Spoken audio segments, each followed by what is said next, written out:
Assalamualaikum warahmatullahi wabarakatuh. Baiklah, kembali lagi dengan saya Rika Ronaldi Siregar, NIM 192050161, jurusan Pendidikan Guru Madrasah Ibtidaiyah IAIN Padang Sidimpuan. Baiklah, kita akan membahas tentang Undang-Undang Dasar tahun 1945,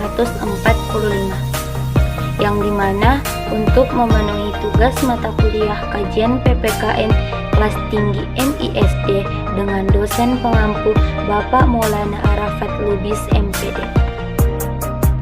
Nah, sebelumnya saya akan membacakan isi dari Undang-Undang Dasar tahun 1945.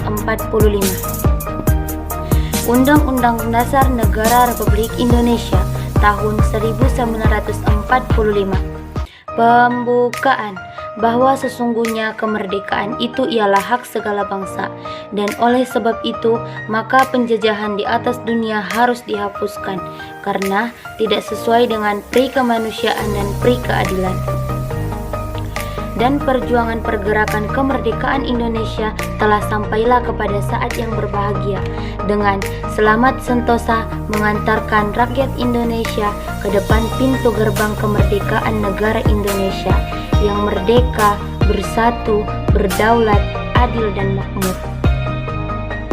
Atas berkat rahmat Allah yang Maha Kuasa dan dengan didorongkan oleh keinginan luhur supaya berkehidupan kebangsaan yang bebas, maka rakyat Indonesia menyatakan dengan ini kemerdekaannya.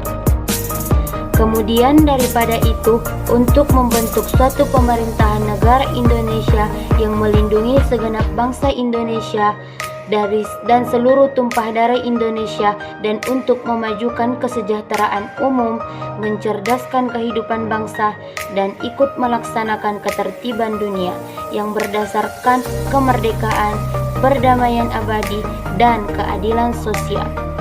Maka disusunlah kemerdekaan kebangsaan Indonesia itu dalam suatu Undang-Undang Dasar Negara Indonesia yang terbentuk dalam suatu susunan negara Republik Indonesia yang berkedaulatan rakyat dengan berdasar kepada ketuhanan yang Maha Esa, kemanusiaan yang adil dan beradab, persatuan Indonesia, dan kerakyatan yang dipimpin oleh hikmah kebijaksanaan dalam permusyawaratan perwakilan, serta dengan mewujudkan suatu keadilan sosial bagi seluruh rakyat Indonesia.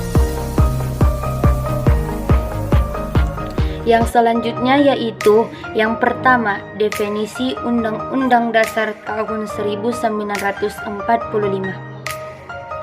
Jadi, Undang-Undang Dasar tahun 1945 adalah suatu hukum dasar tertulis atau konstitusi negara yang menjadi dasar dan sumber dari peraturan-peraturan lain atau perundang-undangan lain yang berlaku di wilayah NKRI, Negara Kesatuan Republik Indonesia.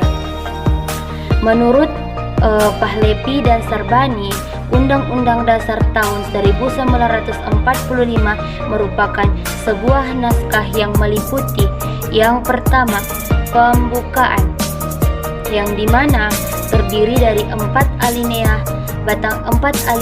batang tubuh yang terdiri atas 16 bab, 37 pasal, dan 4 pasal aturan peralihan, dan 2 ayat aturan tambahan dan penjelasan, yang terdiri dari penjelasan umum dan penjelasan pasal demi pasal. Yang kedua, diterapkan oleh PPKI pada tanggal 18 Agustus 1945. Yang ketiga, Republik Indonesia tahun 2 nomor 7 tanggal 15 Februari tahun 1946. Dinamakan Undang-Undang Dasar tahun 1945 karena undang-undang tersebut disusun dan diterapkan pada tahun 1945.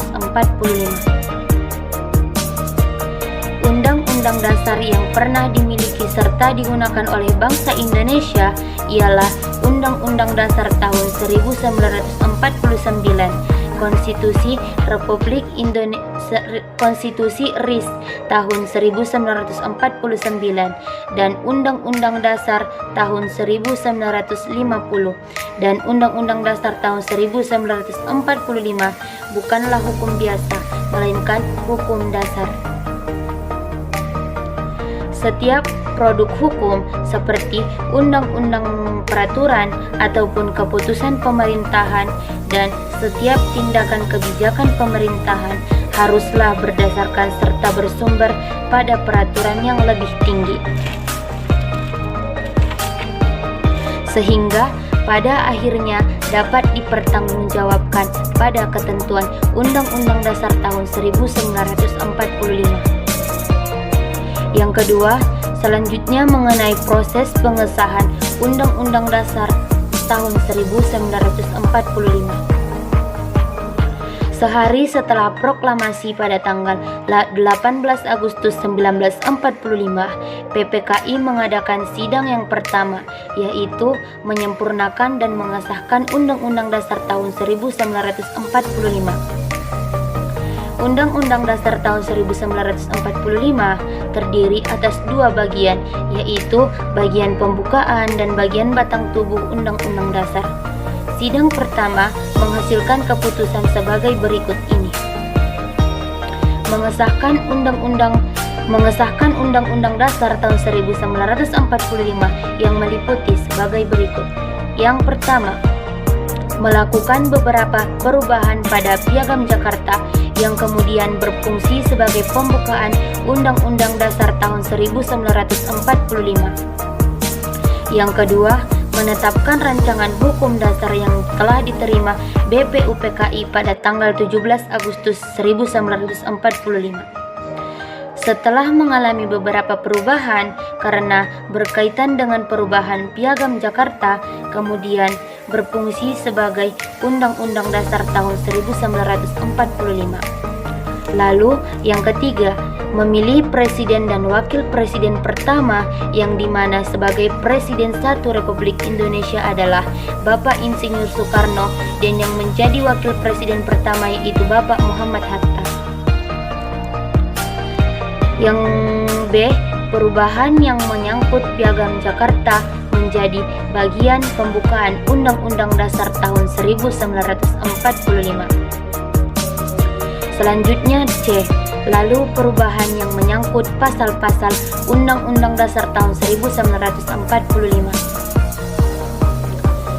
Pada proses reformasi hukum dewasa ini, berbagai kajian ilmiah tentang Undang-Undang Dasar tahun 1945 banyak yang melontarkan ide untuk melakukan amandemen terhadap Undang-Undang Dasar tahun 1945.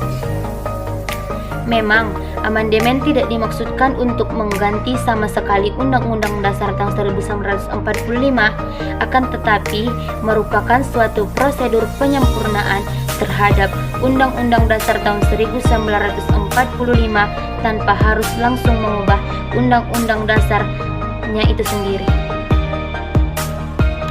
Amandemen lebih merupakan perlengkapan dan rincian yang dijadikan lampiran ontetik bagi Undang-Undang Dasar tahun 1945 tersebut.